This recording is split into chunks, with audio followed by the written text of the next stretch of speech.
Herbert Orecchioni, del libro La enunciación de la subjetividad en el lenguaje. Capítulo 2. Los subjetivemas. Afectivo y evaluativo. Axiologización y modalización. Antes de proseguir con esta exploración, se imponen algunas observaciones preliminares. Naturalmente que toda unidad léxica es, en un cierto sentido, subjetiva, dado que las palabras de la lengua no son jamás otra cosa que símbolos sustitutivos e interpretativos de las cosas. Contrariamente a la ilusión isomorfista y calcomaníaca, antes del lenguaje existiría un mundo enteramente dividido en objetos distintos y la actividad denominativa consistiría simplemente en adherir etiquetas significantes sobre esos objetos preexistentes. La lingüística repite y demuestra que las producciones discursivas que autorizan las lenguas de ninguna manera podrían ser como un tipo de análogo de la realidad, puesto que recortan a su manera el universo referencial. Imponen una forma particular a la sustancia del contenido, organizan el mundo por abstracción generalizante, en clases de denotados, sobre la base de ejes semánticos parcialmente arbitrarios, y programan así, de manera obligatoria, los comportamientos perceptivos y descriptivos de la comunidad lingüística. Recortamos la naturaleza según las líneas trazadas por nuestra lengua. De hecho, nos es imposible hablar sin suscribirnos al modo de organización y de clasificación del dato que ha decretado ese acuerdo. Ningún individuo tiene la libertad de describir a la naturaleza con una imparcialidad absoluta, sino que, por el contrario, se ve constreñido a ciertos modos de interpretación, precisamente cuando se cree más libre. Worth. En este sentido, todas las palabras de la lengua funcionan, para retomar la terminología de Robert Laffont, como praxemas, es decir, que connotan, en diverso grado, piedra, buey, alma. Aun estando todas culturalizadas, no lo están en el mismo grado. Las diferentes praxis tecnológica, sociocultural, características de la sociedad que las manejan, y que conllevan toda suerte de juicios interpretativos subjetivos, inscritos en el inconsciente lingüístico de la comunidad. Pero no se trata aquí de las manifestaciones colectivas y, podría decirse, catacrésicas de la subjetividad lingüística. A propósito de la expresión «el sol poniente» de Jaguer, 1971, página 225, dice con justicia que la lengua es una especie de cambalache o de museo Grebin del conocimiento. Lo que nos interesa son los usos individuales del código común, y nuestra problemática es la siguiente. Cuando el sujeto de una enunciación se ve confrontado con el problema de la verbalización de un objeto referencial, real o imaginario, y cuando para hacerlo debe seleccionar ciertas unidades tomándolas del repertorio léxico y sintáctico que le propone el código, se le presenta, a grosso modo, la opción entre dos tipos de formulaciones. El discurso objetivo, que se esfuerza por borrar toda huella de la existencia de un enunciador individual. El discurso subjetivo, en el cual el enunciador se confiesa explícitamente, lo encuentro feo, o se reconoce implícitamente, es feo, como la fuente evaluativa de la afirmación. Ejemplo, en un manual de geografía destinado a los alumnos del curso elemental, el capítulo referido a Francia no se titula así, sino «Nuestra dulce Francia». Esta fórmula está doblemente marcada subjetivamente. Si se la compara con Francia, más normal, en este contexto enunciativo, discurso con pretensiones científicas. Por el uso del deíctico, que implica que es un enunciador francés quien se dirige a los francesitos, señalando el contexto que se trata de un nuestra inclusivo. por la utilización del adjetivo afectivo axiológico, dulce, que enuncia un juicio de valor y un compromiso emocional del hablante respecto del objeto denotado. Para llevar a cabo la localización de las unidades, que nos parece legítimo considerar como subjetivas, nos fiaremos ante todo, hay que confesarlo sin rodeos, de nuestra propia intuición que es posible eventualmente apoyar en comprobaciones, pues sería abusivo hablar aquí de criterios, tales como los siguientes. A diferencia de los términos objetivos, cuya clase denotativa tiene contornos relativamente estables, la de los términos subjetivos es un conjunto fluido. La pertenencia de X a la clase de los profesores, de los solteros, de los veteranos, o aún de los objetos amarillos es admitida o rechazada más unánimemente, y puede verificarse con mayor facilidad que su atribución a la clase de los imbéciles o de los objetos de arte. Observemos el siguiente enunciado, de posible producción por un extranjero que se ejercita en español. Usted es muy bonita, su vestido es colorado. De estas dos oraciones, la primera se percibe como mucho más normal que la segunda, que produce irremediablemente el efecto de una de esas oraciones artificiales que uno machaca cuando aprende una lengua extranjera. Lo que ocurre es cuando predican sobre objetos presentes en la situación de comunicación, las expresiones objetivas, a diferencia de las subjetivas, que no son necesariamente obvias, están desprovistas de todo valor informativo, excepto cuando están insertas en un contexto argumentativo específico que suspende la aplicación de la ley de la informatividad. De esta manera, el enunciado precedente puede, en rigor, justificarse interpretándolo como «Usted es muy bonita, ya que su vestido es colorado y este color le sienta bien». Ciertos términos, por último, parecen fuera de lugar en algunos tipos de discurso, científico, lexicográfico, etc., que pretenden en principio la objetividad. Es así que la presencia, en la definición de alma que propone Casares en su diccionario ideológico de la lengua española, de una expresión tal como sustancia espiritual que informe el cuerpo humano, o la fórmula religión falsa de la India, empleada por Le Boylet para caracterizar al budismo, o la presencia en las definiciones de negro que proponen los diccionarios del antiguo régimen de expresiones como esos desdichados esclavos, esos seres viciosos, chocan al lector moderno, acostumbrado a definiciones lexicográficas menos groseramente subjetivas. El sentimiento de esta incongruencia puede servir para postular la existencia de ciertas categorías de subjetivemas, a saber, los rasgos afectivo, axiológico y modalizador. Estas observaciones permiten, al mismo tiempo, tomar conciencia de que el eje de oposición objetivo-subjetivo no es dicotónico, sino gradual. Las unidades léxicas están ellas mismas en la lengua, cargadas con un peso más o menos grande de subjetividad. Por ejemplo, objetivo, soltero, amarillo, pequeño, bueno, subjetivo. Y es, evidentemente, afirmativa la respuesta a la pregunta de Todorov. Bueno, ¿involucra al hablante más fuertemente que amarillo? Como también lo atestigua el hecho de que, a diferencia de los axiológicos, los nombres de color, igual por otra parte que las dimensionales, son muy bien tolerados por el discurso científico, y en particular lexicográfico. Asimismo, es con todo derecho que Korzybski denuncia en oraciones como «La flor es colorada», Jorge Durán es un egoísta.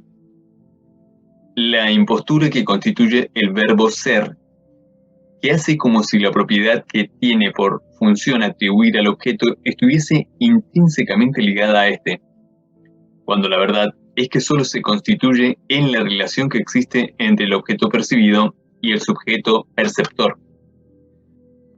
Pero el abuso del lenguaje es seguramente más grave y el porcentaje de subjetividad seguramente más alto en la segunda oración que en la primera. Para demostrar el carácter relativo de la validez de esta aserción, Korzybski está obligado, en efecto, a recurrir al ejemplo del sapo, y con más convicción al del daltónico. Por otra parte, esa es la razón por la cual es mucho más efectivo en el segundo caso que en el primero el remedio que aconseja Korzybski contra ese falaz efecto de objetización, remedio que permite que el mapa explique mejor el territorio. En 1. Korzybski propone simplemente reemplazar ser por parecer. En 2. La explicitación del carácter subjetivo de la predicación debe desarrollarse más, ya que la fórmula saludable y científica correspondiente es: en tales circunstancias y con referencia a tal persona, Jorge Durán se ha comportado de una manera tal que, según mis propios estándares, me parece egoísta. Si verdaderamente tenemos prisa, Jorge Durán se comporta habitualmente como un egoísta, pero la fórmula es todavía demasiado generalizadora y, a menos que se la fundamente estadísticamente, abusiva. Por otra parte, el porcentaje de subjetividad varía de un enunciado a otro, en la medida en que las unidades pertinentes desde este punto de vista pueden estar presentes en mayor número o con mayor densidad, siendo el fin último, y en cierta medida utópico, de este inventario de las unidades enunciativas, tras haberlas provisto de un índice de subjetividad.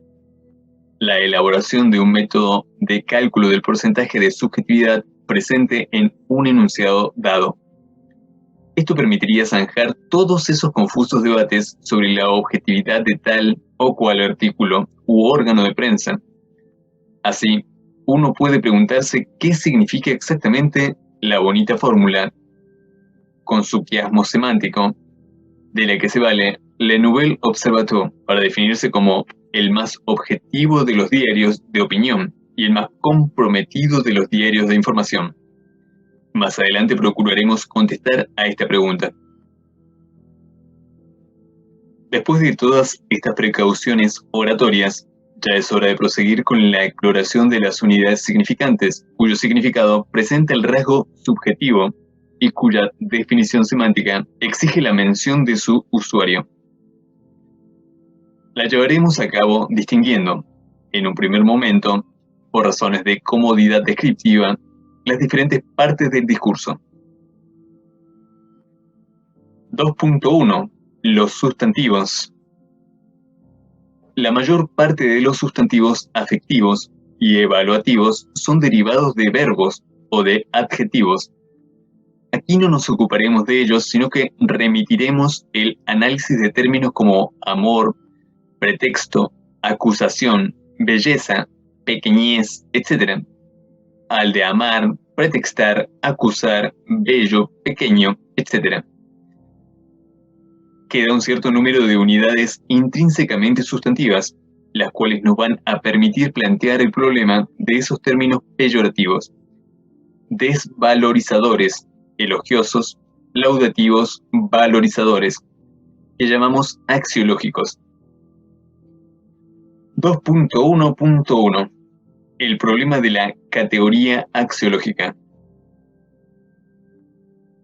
Para denominar a un individuo X, yo puedo decir, y en los dos casos hay denominación absoluta en el sentido que la hemos definido: 1. Es un profesor. El término enuncia una propiedad objetiva del denotado, fácilmente verificable. 2. Es un imbécil. Es un genio. Estos sustantivos suman dos tipos de información, por lo demás indisociables. Una descripción del denotado, un juicio evaluativo de apreciación o de depreciación, aplicado a ese denotado por el sujeto de la enunciación. Estos términos en la medida en que hacen intervenir una evaluación de X, la cual es solidaria con los sistemas de apreciación del hablante, en la medida en que su uso, aunque X permanezca invariable, podrá variar de una enunciación a otra, en la medida, en fin, en que deben ser eliminados de un discurso con pretensiones de objetividad, en el que el hablante se rehúse a tomar posiciones respecto del denotado evocado. Pueden considerarse como portadores de un rasgo semántico, subjetivo. La descripción de los sustantivos axiológicos plantea un cierto número de problemas delicados. A. Puede ocurrir que el rasgo evaluativo reciba un soporte significante específico. Tal es el caso de los términos peyorativos, sufijados con hacho, hacha, ricacho, poblacho, comunacho, vinacho, con ete, porete, vejete, con ucho, ucha, casucha, feucho, ejemplo este último en el que el sufijo no hace sino reforzar el valor peyorativo del tema, o con astro, poetastro, camastro, entre otros. B. El rasgo axiológico se localiza en el nivel del significado de la unidad léxica, el cual se define por su relación triangular con el significante, por un lado, y con el denotado por el otro. En principio, debe distinguirse cuidadosamente entre las connotaciones axiológicas y las estilísticas. Comparemos, en efecto, los tres términos: cafetera, auto, tutu. Cafetera frente a auto, la diferencia es de orden semántico, ya que el primero le agrega al segundo término el rasgo de viejo, mala calidad, mal funcionamiento, fealdad, y connota de parte de L una actitud desfavorable. Auto frente a tutu. La diferencia está únicamente en su significante. Los dos términos son equivalentes en extensión, y su contenido sémico es idéntico. Se oponen únicamente por el tipo de discurso. Lengua estándar frente a lengua familiar, especialmente dirigida a los niños, susceptible de adoptar uno u otro. Hay evidentes afinidades entre los dos tipos de valores, las que se manifiestan, por ejemplo, en el hecho de que se confunden, a veces, en la descripción metalingüística. Es así que no es infrecuente oír que es más aconsejable decir esposa o señora en lugar de mujer, considerado demasiado peyorativo. Se sustituye frecuentemente uno al otro en el curso de la evolución diacrónica, del latín cavallum, jamelgo, caballo, ya en latín vulgar. En una misma sincronía, numerosos morfemas presentan un hecho de polisemia, tal que los dos sememas se oponen exclusivamente por el hecho de presentar, uno, el rasgo axiológico y el otro, el rasgo estilístico. Ejemplo, la palabra bulín, que se presta a dos utilizaciones. Bulín 1, conjunto de semas que definen el contenido de casa, más mala utilización desde el punto de vista de la moral común. Bulín 2, conjunto de semas que definen el contenido de casa, más lengua familiar. Bienvenidos a nuestro bulín. De modo similar, hembra se considera peyorativo y vulgar cuando se aplica a una mujer, y como dando un matiz peyorativo y vulgar al tema, se menciona el sufijo acho en las gramáticas del español. Parecería, pues, que la barra que, en principio, separa el significante del significado no es del todo impermeable. Una palabra que tiene la connotación de vulgar manifiesta una tendencia a vulgarizar, por contagio al significado y por consiguiente al denotado al que remite. Por el contrario, los términos estilísticamente normales, que designan realidades sexuales o escatológicas, tienden a ser percibidos como vulgares, en la medida en que la desvalorización que se confiere al contenido acaba por extenderse al significante. No es casual que el argot adopte de buen grado los términos peyorativos del francés estándar. Expresa una visión profundamente desvalorizadora del mundo. Este hecho no ha sido investigado respecto del lunfardo porteño, pero hay indicios de que en él ocurre algo semejante. A la inversa, cuando la lengua poética del siglo XVIII llama ágape a un vulgar picnic o mansión, a una casa cualquiera, obedece ante todo a un imperativo retórico. Pero a pesar de que hemos identificado la estratagema estilística, ese ennoblecimiento del significante repercute inevitablemente sobre la representación del denotado.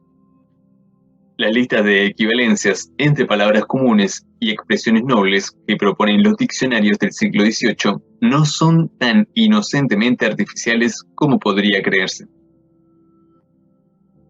Diremos, pues, que entre el significante y el significado hay en principio independencia de los respectivos sistemas de desvalorización-valorización, compensada por una tendencia parcial a la contaminación, siendo, por el contrario, estrechamente solidarios uno de otro el significado y el denotado.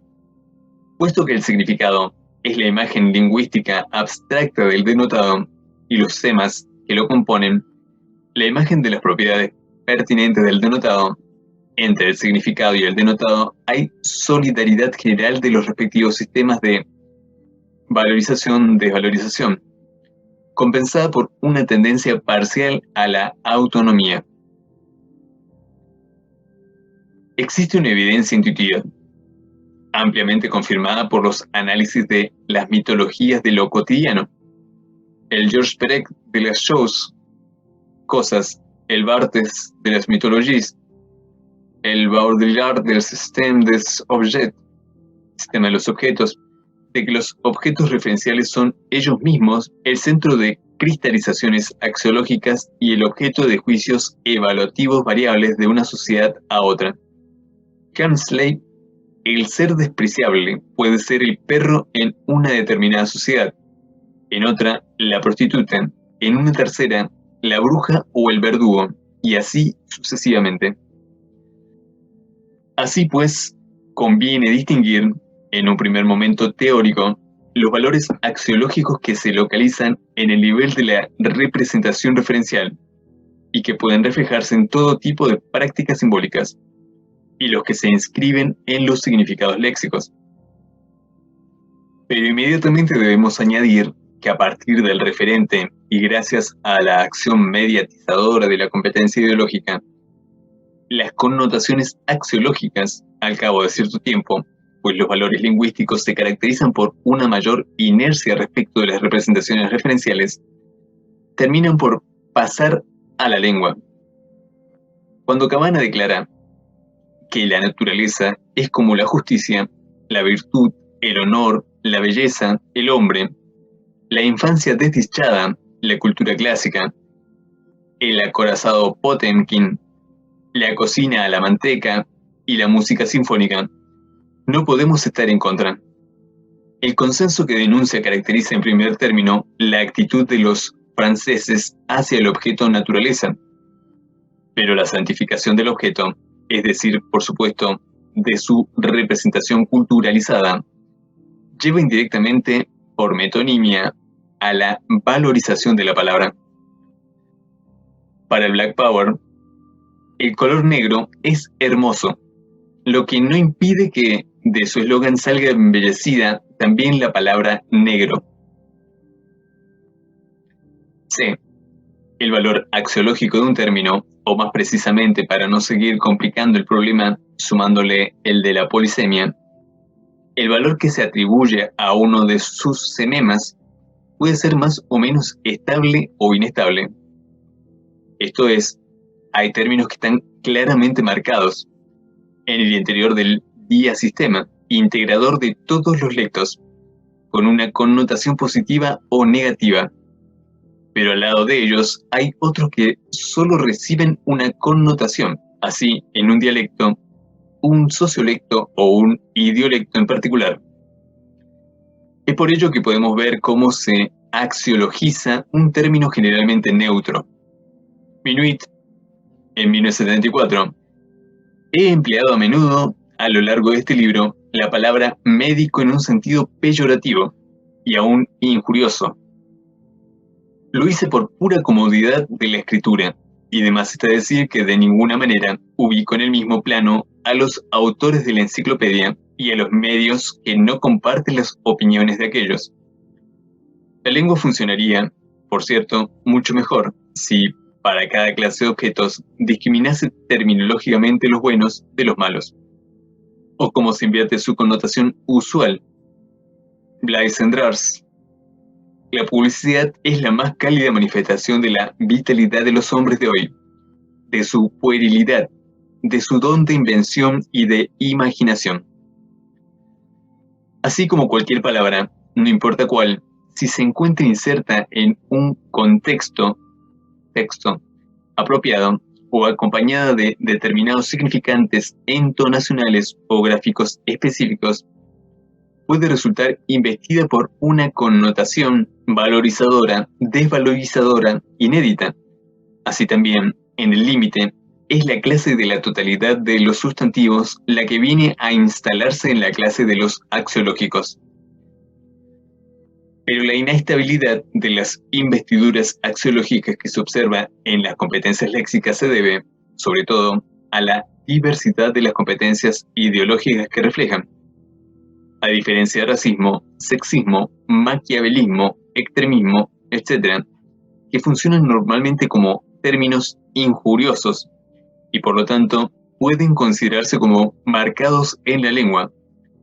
Otras palabras como comunismo, nacionalismo, orden o disciplina son enteramente solidarias en lo que concierne a su connotación axiológica, con la especificidad del punto de vista ideológico desde el cual habla L, sea porque las informaciones previas que poseemos sobre él nos permiten interpretar axiológicamente un enunciado en sí mismo indeterminado, sea, por el contrario, porque las propiedades internas del enunciado permiten inferir ciertas características del idiolecto en que abreva su enunciador.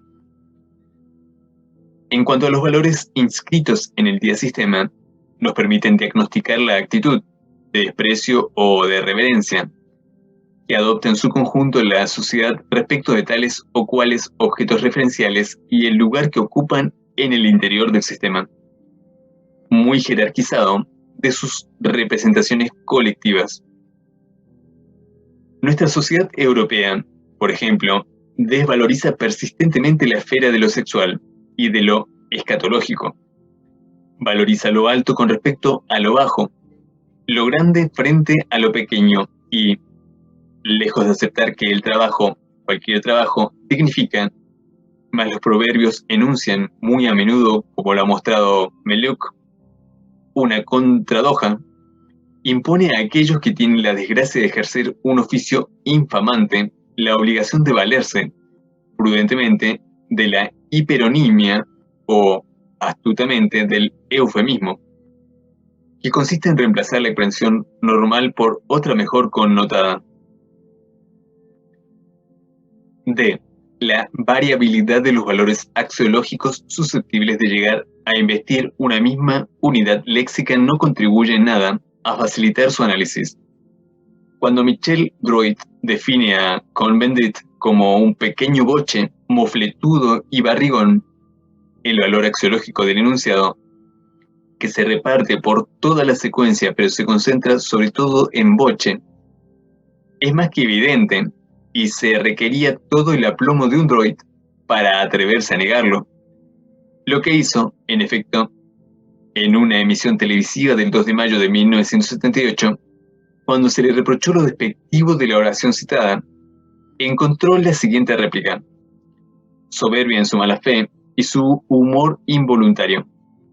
Y entonces, ¿es peyorativo acaso mofletudo? Pero hay axiológicos menos groseros, de los que hablaremos más abajo, como también de los casos en los que es dable dudar sobre el valor que se debe atribuir a tal o cual unidad significante. Tanto más cuanto que para hacerlo, solo podemos fiarnos de nuestra intuición semántica, apoyada eventualmente en ciertas consideraciones formales, funcionamiento de pero y de hasta. En ausencia de todo método que permita la localización automática de los axiológicos, esta es aún más incierta porque vienen fácilmente a perturbar la economía de los valores positivos y negativos, ciertos hechos característicos de las lenguas naturales. Tenemos, por ejemplo, los dos fenómenos de Genet, 1976, pone en evidencia bajo los nombres de contravalorización compensatoria, que consiste en valorizar a continuación el término de la oposición que se ha desvalorizado primeramente, y de valorización por contraste, lo que quiere decir que, para un mismo sujeto, el valor axiológico de un término variará según la relación opositiva dentro de la cual se lo considera. X puede muy bien estar marcado positivamente en relación con Y y negativamente en relación con Z. Nos encontramos también con el hecho de que, por sus propiedades semánticas, los axiológicos están predestinados a que se los utilice irónicamente, basándose la ironía en el hecho de expresar, bajo las apariencias de valorización, un juicio de desvalorización, y que los índices de la inversión semántica que la caracteriza no siempre se dejan localizar fácilmente. No siempre es fácil desentrañar si el uso de una palabra como negro connota efectivamente racismo o si, funcionando en segundo grado, pretende ridiculizar a los que la emplean en el primero. Quedan por último los muchas veces curiosos efectos de la acción del contexto verbal, expresión del exceso, efectos paradojales de la atenuación, fenómenos de contaminación cotextual. Así, por ejemplo, el texto sobre la Dulce Francia está hasta tal punto saturado de axiológicos que ese baño connotativo impregna y matiza halagadoramente todas las unidades de texto, hasta las más objetivamente geográficas en apariencia, viniendo a concentrarse esas connotaciones axiológico-euforizantes en el dulce nombre de Francia. Por lo demás, es verdad que no se puede esperar dar cuenta del funcionamiento de los axiológicos sin tomar en consideración los efectos, a veces indirectos, del contexto más o menos amplio y de la dinámica argumentativa en la que están inmersos. Esta alusión al papel argumentativo de los axiológicos desemboca en el problema más general de la relación que existe entre su valor semántico y su función pragmática, relación que se manifiesta en el hecho de que la frecuencia de los axiológicos en general y de las dos categorías, positiva y negativa en particular, variará según la perspectiva y locutoria global del discurso que los toma a su cargo.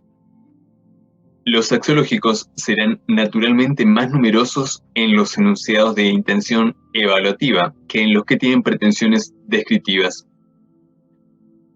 Los discursos de función apologética, como el discurso publicitario, cuyo fin pragmático es el de hacer más atractivo el producto para venderlo mejor, explotarán masivamente la existencia en la lengua de términos encomiásticos. Simétricamente, los discursos polémicos, por el hecho de que proponen descalificar un objetivo, se caracterizan por movilizar con ese propósito numerosos axiológicos negativos apropiados o desacreditantes. Tal será, por ejemplo, en el discurso de los adversarios de la lingüística, el término jerga; en el de los generativistas, el atributo de taxonomista; en el de los políticos, demagógico o irresponsable, que puede servir tanto a los partidos de centro para descalificar a los radicales como a una agrupación estudiantil para desacreditar al rector de la universidad. Y a este respecto podemos preguntarnos sobre las relaciones que se dan entre los conceptos de axiológico y de injuria. Veamos a continuación dos ejemplos de interacciones. Me insultó de una manera terrible y nos trató a todos de salvajes, lo que enfureció a Monsieur Balumba, un africano, quien le hizo notar que era una injuria. El Dr. Katz se disculpó diciendo que no era un término despectivo. De Ajar, de la vida ante sí misma, publicado en Mercury France, 1975, página 247. Cuando Jean-François Revel, director del Express, le hacía notar al secretario general del Partido Comunista francés que sus palabras «¿Cuánto le paga el ministro Barré por hacer esas preguntas?», no eran otra cosa que difamación, obtuvo esta respuesta del señor Marchais: «Oh, Revel, hace tiempo que sabemos que usted es un canalla». Sacando la conclusión natural de semejante exceso de lenguaje, el director del Express se levantó y abandonó el estudio. Publicado en Le Monde, 16 de enero de 1979, página 40. Estos ejemplos ponen en evidencia dos cosas: que los términos peyorativos están siempre listos a funcionar como injurias y que las injurias tienen que ver con la pragmática del lenguaje. Su propósito es poner al receptor, por un mecanismo de estímulo-respuesta, en una situación tal que está obligado a reaccionar frente a la agresión verbal, a sacar la conclusión natural, por la furia o por la huida. Diremos, pues, que el rasgo axiológico es una propiedad semántica de ciertas unidades léxicas que permiten, en ciertas circunstancias, funcionar pragmáticamente como injurias, siendo la marca ilocutoria de la injuria el resultado complejo de un conjunto de hechos de carácter. Léxico. Los axiológicos negativos constituyen un depósito virtual del que se extraen los términos injuriosos. Sintáctico. En la injuria propiamente dicha, el término peyorativo se emplea en función vocativa y a menudo en el contexto. Pedazo de X, expresión a la cual el receptor responde a veces devolviéndole así a su interlocutor la pelota injuriosa, con X vos o más X serás vos. Entonacional. Siempre es posible, según observa Delphine Perret, interpretar como hipocorístico un término habitualmente injurioso cuando la entonación pide esa interpretación antifrástica y, a la inversa, la entonación puede transformar en injurioso un término habitualmente neutro. Es decir, que los tres factores que mencionamos aquí como marcas de la injuria no están necesariamente presentes los tres al mismo tiempo, pudiendo la fuerza de uno venir a compensar la ausencia de otro. La injuria constituye, pues, un empleo discursivo particular de los axiológicos negativos. Pero observemos que se puede pasar insensiblemente del enunciado constatativo al enunciado injurioso. 1. Lo que usted está diciendo es contrario a la verdad. Constatación. 2. Al decir eso, está mintiendo. Desde que conlleva la idea de una disimulación deliberada, el enunciado se axiologiza y la aserción gira hacia la acusación. 3. Usted es un mentiroso. Aquí no se trata ya de una caracterización puntual, sino de una calificación injuriosa que pretende enunciar una propiedad intrínseca del denotado. Correlativamente, la fuerza ilocutoria del enunciado se acentúa. 4. Pedazo de mentiroso. Injuria propiamente dicha. Es, pues, muy difícil decir dónde, hablando propiamente, comienza lo ilocutorio. Sabemos que Ducrot llama así a aquello que, en un enunciado, modifica la situación jurídica de los interlocutores. Pero si se toma el adjetivo en su sentido propio, el número de los enunciados ilocutoriamente marcados se reducen al caso de las injurias proferidas contra determinadas figuras socialmente santificadas, magistrados, agentes de policía, a los que no se tiene el derecho de ofender ni de ultrajar. Y, en rigor, el caso de lo que Ducrot llama la afrenta, comportamiento discursivo que consiste en poner a la víctima en la alternativa jurídica siguiente: vengarse o quedar deshonrado, y que se opone a la ofensa, la cual no constituye un acto ilocutorio porque solo modifica el estado psíquico del receptor. Reducción que se puede considerar demasiado severa y arbitraria. Si, por el contrario, empleamos de manera figurada el término jurídico, entonces pertenecen a lo ilocutorio no solamente la afrenta, sino también la injuria en general, e incluso todos los empleos de axiológicos, ya que siempre son susceptibles de influencias perlocutorias sobre el comportamiento del receptor. Comportamiento de compra inducido por los mensajes publicitarios.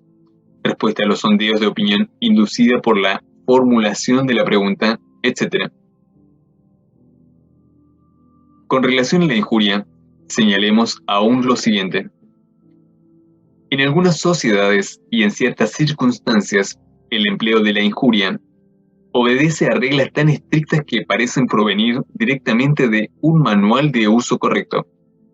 Así ocurre entre los jóvenes negros norteamericanos cuya habla analiza la Bob, los que emplean un repertorio muy limitado de injurias, casi rituales, que provienen de un escaso número de temas productivos, o en el universo carcelario chino, en el cual la práctica de la prueba consiste en derramar colectivamente sobre la víctima, con el propósito de obtener su confesión, un chorro de injurias codificadas con una increíble precisión, como lo atestigua el siguiente diálogo relatado por Pasqualini.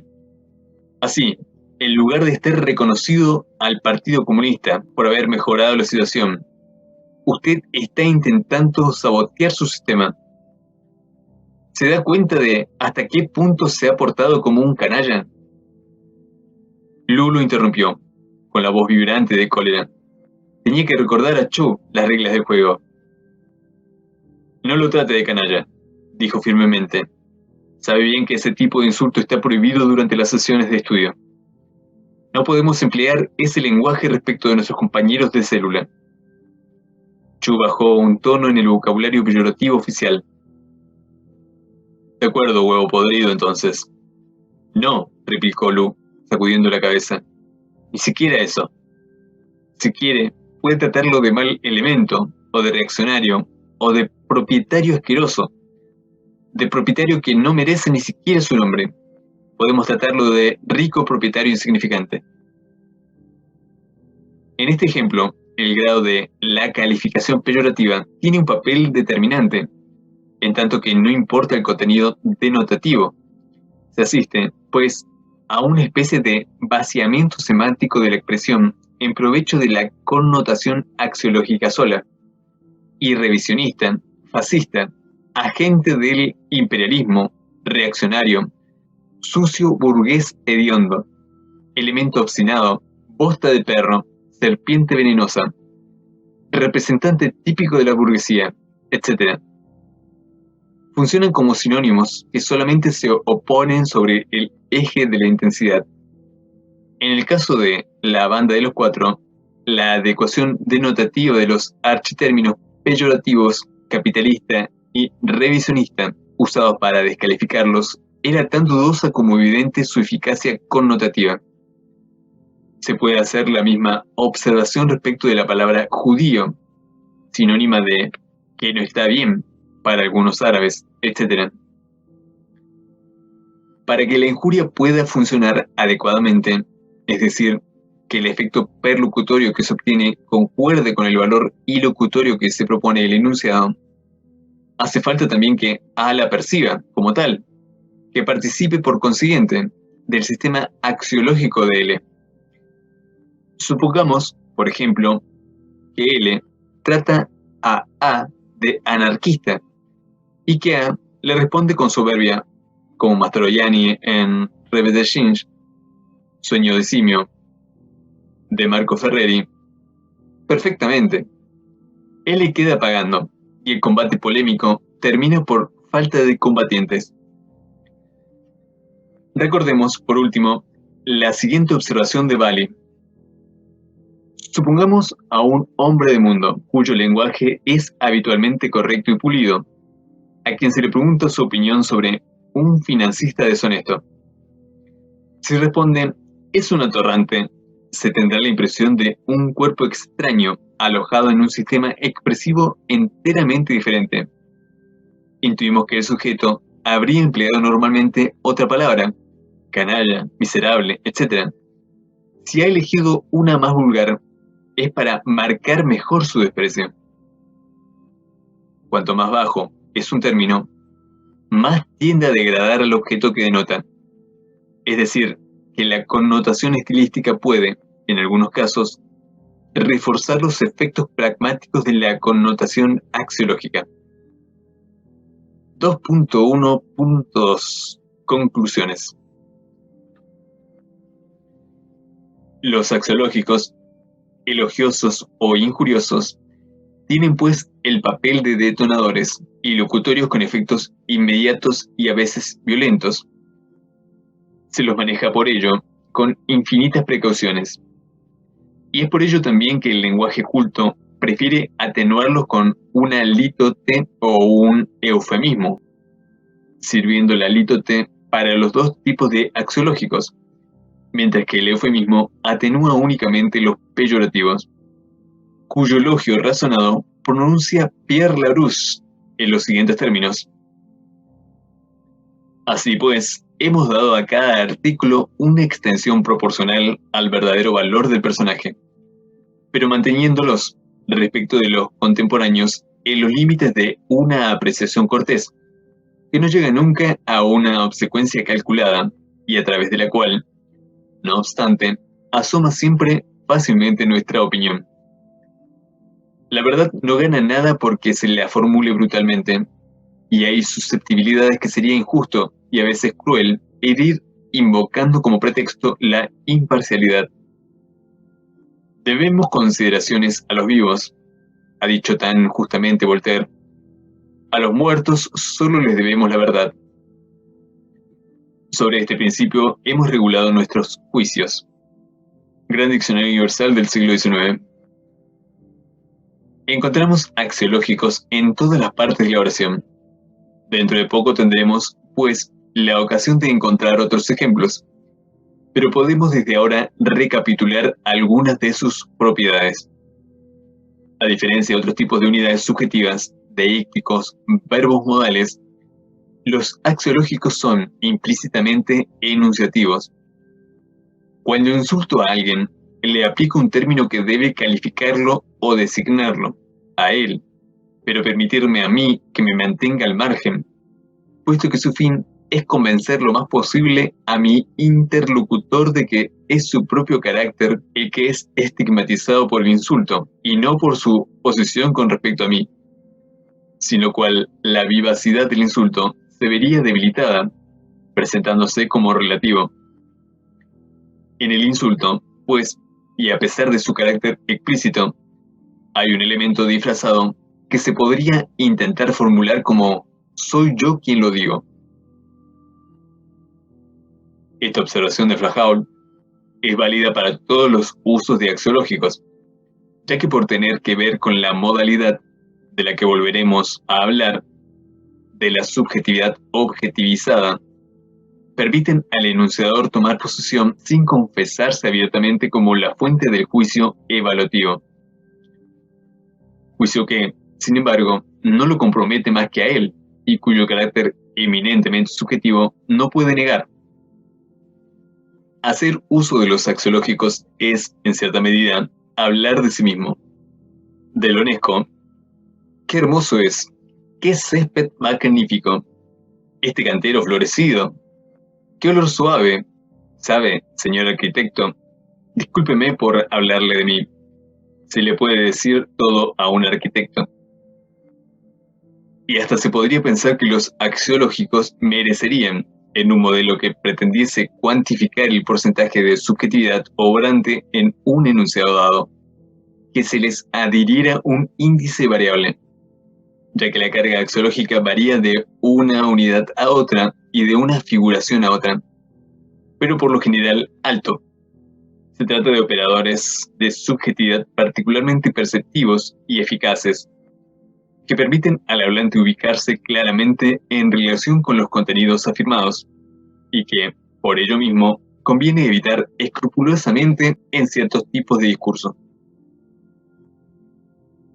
Pero fuera del caso de los discursos con pretensiones de objetividad, la mayoría de los enunciados que se producen en una lengua natural se caracterizan por la presencia más o menos masiva de los axiológicos y los comportamientos lingüísticos, por la preocupación constante de erigir una barrera terminológica entre el bien y el mal.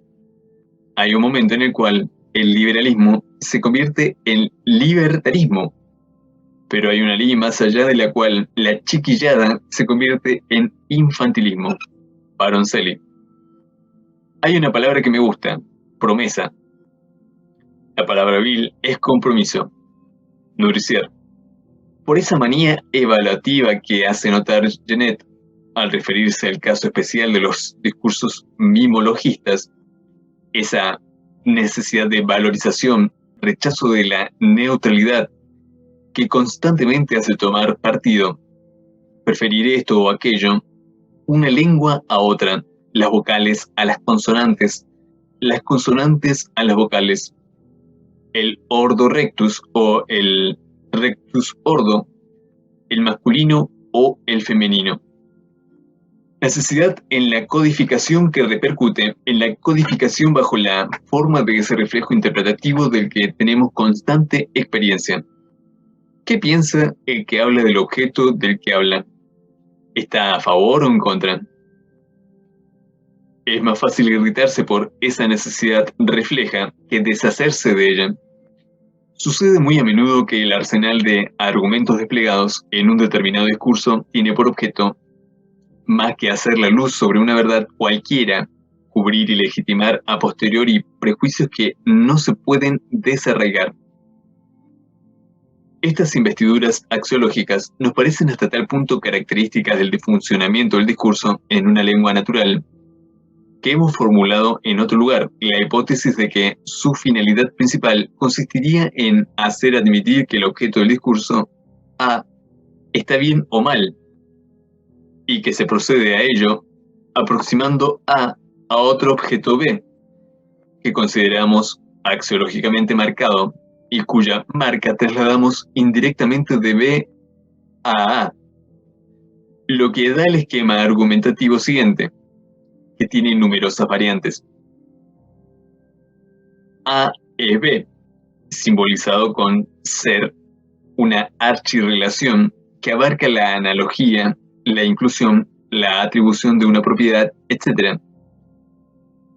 Ahora bien, B es bueno o malo, luego A es bueno o malo, pudiendo tipologizarse los diferentes discursos sobre un mismo objeto: el aborto, la mujer, el socialismo, la incorrección lingüística, etc., según que admitan o rechacen la validez de la relación de conjunción y los postulados axiológicos, lo que permite engendrar, según la índole particular de la relación, 4 o 6 actitudes discursivas teóricamente concebibles, pero no todas atestiguadas necesariamente.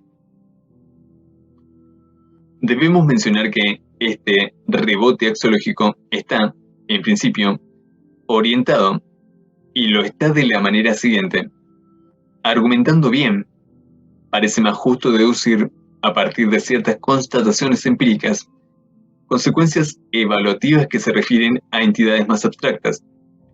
Es decir, que es más natural ir de lo más fácilmente objetivamente evaluable hacia lo más difícilmente, subjetivamente, observable, que efectuar el proceso inverso. Pero ocurre con frecuencia que las constataciones empíricas están subordinadas a dogmas, a postulados teóricos indemostrables. Así, por ejemplo, si se admite, lo que no va de suyo, la validez de la proposición el régimen soviético es un régimen socialista, es más legítimo evaluar lo segundo a partir de lo primero que a la inversa. No obstante lo cual, algunos discursos toman, más o menos explícitamente, el camino argumentativo opuesto, paradojal y empecinado. El sovietismo está bien puesto que es socialismo, y el socialismo, por definición, está bien. Y si el balance no es totalmente positivo, es simplemente porque la Unión Soviética todavía está en el estadio superior del estadio inferior del socialismo, o en el estadio inferior de su estadio superior.